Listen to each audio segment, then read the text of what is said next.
आप सभी लोगों को मेरा नमस्कार। पॉक्सो एक्ट का एक मामला शेयर कर रहा हूं आपसे, जिसमें कि लड़की के बयान के आधार पे आरोपी को बेल दी गई है।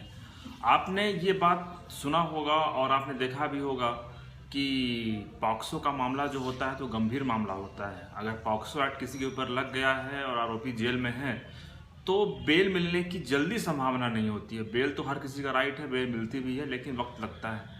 आज आपसे जो मैं मामला शेयर कर रहा हूँ, मैं मामला शेयर करने की वजह यह है कि लड़की का 164 का स्टेटमेंट किस स्टेज पे कितना इंपॉर्टेंस रखता है और उसका फ़ायदा आपको बेल में कैसे मिल सकता है। आपसे मैं जिस जजमेंट की चर्चा कर रहा हूँ, रिसेंटली का जजमेंट है इलाहाबाद हाई कोर्ट का 23 अगस्त 2023 का जजमेंट है और केस का नाम है Vijay Kumar versus state of Uttar Pradesh के नाम से। इस केस की भी कहानी कुछ ऐसी ही थी जैसे इतर मामलों की होती है।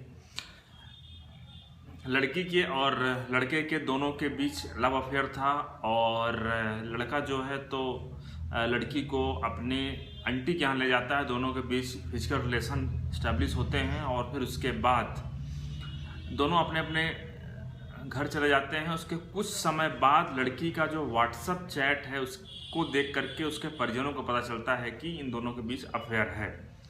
व्हाट्सएप चैट जब घर वालों ने देखी लड़की की तो लड़की को के ऊपर दबाव बनाया कि तुम एक कहानी बनाओ और कहानी के आधार पे उसके खिलाफ केस दर्ज कराते हैं। और लड़की ने वैसा ही किया जैसा कि अधिकतर मामलों में होता है। परिवार के दबाव में मुकदमा दर्ज कर लिया गया।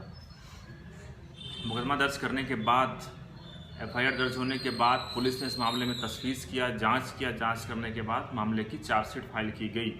उस दौरान आरोपी को गिरफ्तार कर लिया गया और जेल भेज दिया गया।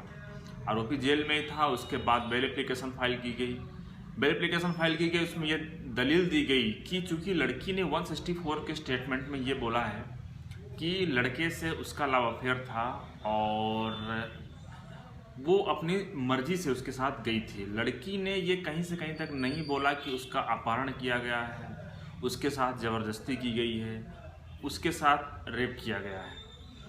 इस मामले में जो धाराएं थी वो थी 363, 366, 376 पॉक्सो एक्ट का सेक्शन 3 और 4। ये धाराएं लगी थी आरोपी के खिलाफ। जब मामले को हाई कोर्ट ने देखा तो सबसे पहले तो हाई कोर्ट ने ये बताया कि चूंकि पॉक्सो एक्ट एक अपने आप में गंभीर मामला है और पॉक्सो एक्ट में जैसा कि हमारा जो लॉ है ये कहता है कि अगर कंसेंट भले भी है तो वो इमटेरियल है, मतलब कोई फर्क नहीं पड़ता लड़की कंसेंट दे या ना दे।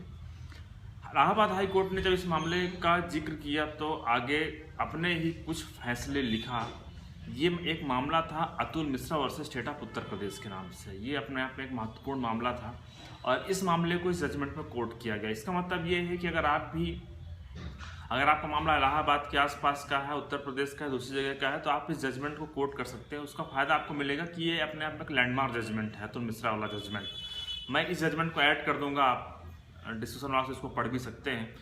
इसके बाद फिर कोर्ट ने अपने जजमेंट को कोर्ट किया और बताया कि यहाँ पे ऐसी कुछ कंडीशन रहती हैं कि उन कंडीशन में वास्तव में जो लेजिस्लेचर का जो उद्देश्य था वो ये नहीं था कि किसी इनोसेंट को दंडित करना है, बल्कि जो चिल्ड्रन होते हैं उनको प्रोटेक्ट करना है, जो उनके खिलाफ जो सेक्सुअल वायलेंस होता है उससे।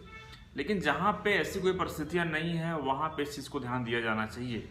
और इसके बाद फिर कोर्ट ने कुछ आगे भी कमेंट किया कि चूंकि यहाँ पे पुलिस ने वन साइडेड इन्वेस्टिगेशन किया है। दूसरी बात यह है कि चार्जशीट फाइल हो चुकी है। तीसरी बात यह है कि जेल की कंडीशन बहुत बदतर है। लगभग 4-5 गुना कैदी जेल में भरे हुए हैं। लड़का यंग एज का है, तो इन परिस्थितियों में और ट्रायल जो है जल्दी कंक्लूड होने की संभावना नहीं है। ये जो ग्राउंड मैं आपसे शेयर कर रहा हूँ ये अपने आप में एक ग्राउंड होता है बेल का। जब भी अगर मान लीजिए आपके पास कोई पॉइंट नहीं है आर्गूमेंट करने के लिए, आपका मैटर सीरियस है, तो भी अपने आप में एक ग्राउंड होते हैं जो मैंने अभी आपको शेयर किया है। इन ग्राउंड के आधार पर भी कई मामलों में बेल मिल जाती है, जैसा कि इस मामले में हुआ था। तो इस आधार पर कोर्ट ने ये पाया कि यहाँ पे जो आरोपी है उसको बेल ग्रांट कर दिया जाना चाहिए। और आरोपी मेरे हिसाब से लगभग 2 महीने के आसपास जेल में था।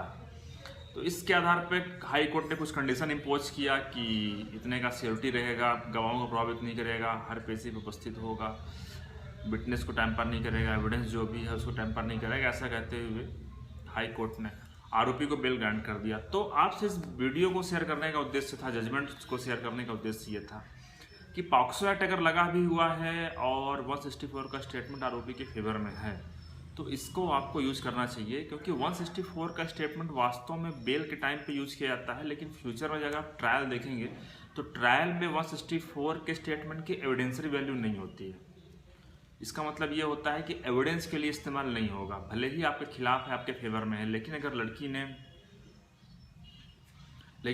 ने आपके अगेंस्ट स्टेटमेंट दे दिया तो 164 का स्टेटमेंट भले आपके फेवर में है, तो ये जो है तो केवल कोरबोरेशन और कॉन्ट्रडिक्शन के लिए इस्तेमाल किया जाता है। लेकिन बेल में आप इसका इस्तेमाल कर सकते हैं। हमने कई सारे मामले देखे हैं जहाँ की हाई कोर्ट ने इस मामले में 164 के स्टेटमेंट के आधार पर आरोपी को बेल ग्रांट किया है। धन्यवाद साथियों।